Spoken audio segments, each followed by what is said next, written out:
Here we go. There's some more Epstein stuff. Second Trump administration. And today, Deputy Attorney General Todd Blanche, who used to be Trump's personal attorney, well, he met with Ghislaine Maxwell. You know who she is, the former associate of Jeffrey Epstein. Today, Blanche posted the following, quote, I met with Ghislaine Maxwell, and I will continue my interview of her tomorrow. The Department of Justice will... Ghislaine Maxwell is the person, it's Epstein's girlfriend that got locked up. If you're not sure who that is, she was the only one out of that entire shenanigan that got locked up other than Epstein. So they're interviewing her now. Additional information about what we learned at the appropriate time, end quote.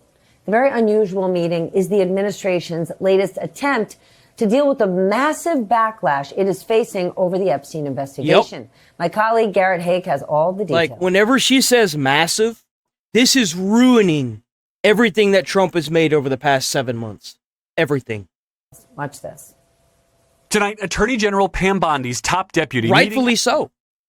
Because if there is any chance that any of these sick fucks get away with this, we need to dismantle it from the bottom up. At a Florida courthouse with Ghislaine Maxwell, the convicted accomplice of notorious sex offender Jeffrey Epstein. Deputy Attorney General Todd Blanche meeting privately with Maxwell and her attorneys. Earlier this week, Blanche posted if Maxwell, quote, has information about anyone who has committed crimes against victims, the FBI and the DOJ will hear what she has to say. This tonight from Maxwell's attorney. She answered all the questions truthfully, honestly, and to the best of her ability. The Trump administration seeking to cool the ongoing firestorm over its handling of the DOJ's files on Epstein.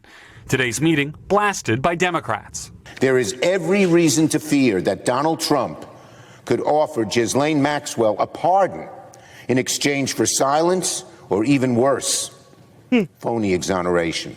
It comes 24 hours after the Wall Street Journal report, citing senior administration officials, that the president was briefed in May by Bondi that his name appears in the unreleased files.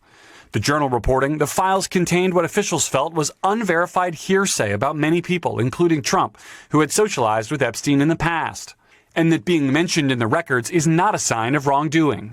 Yeah, but from what I understand is that he was mentioned in there quite a bit.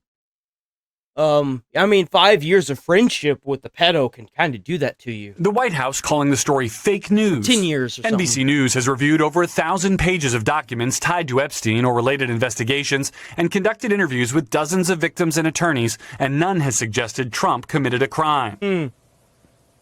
And tonight, the Wall Street Journal has new reporting about that book of birthday cards Epstein received back in 2003.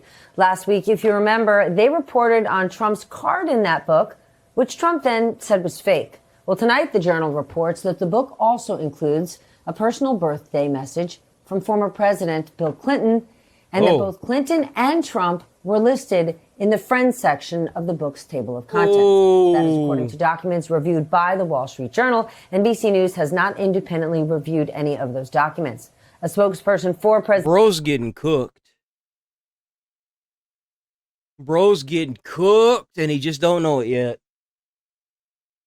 President Clinton declined to comment and referred to a previous statement that Clinton there's no way, dude. There's no fucking way his name isn't damning in those files, even though those files don't exist. Remember that, though. The files don't exist. Remember that. Cut off ties more than a decade before Epstein's 2019 arrest and didn't know about his alleged crimes. And tonight, the New York Times has new reporting on Trump's role in that birthday book. The Times reports Trump's name appears on a list of contributors to the book. The report also says Trump inscribed a copy of his 1997 book, Trump, The Art of the Comeback, to Epstein with the message, to Jeff, you are the greatest. That is according to documents reviewed by the New York Times. NBC News has not reviewed or verified any of this material.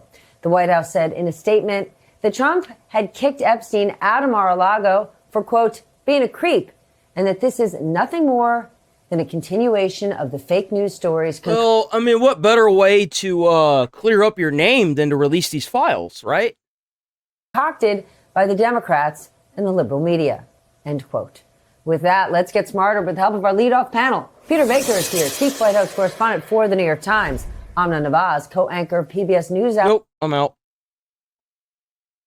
The panel's where I draw the line.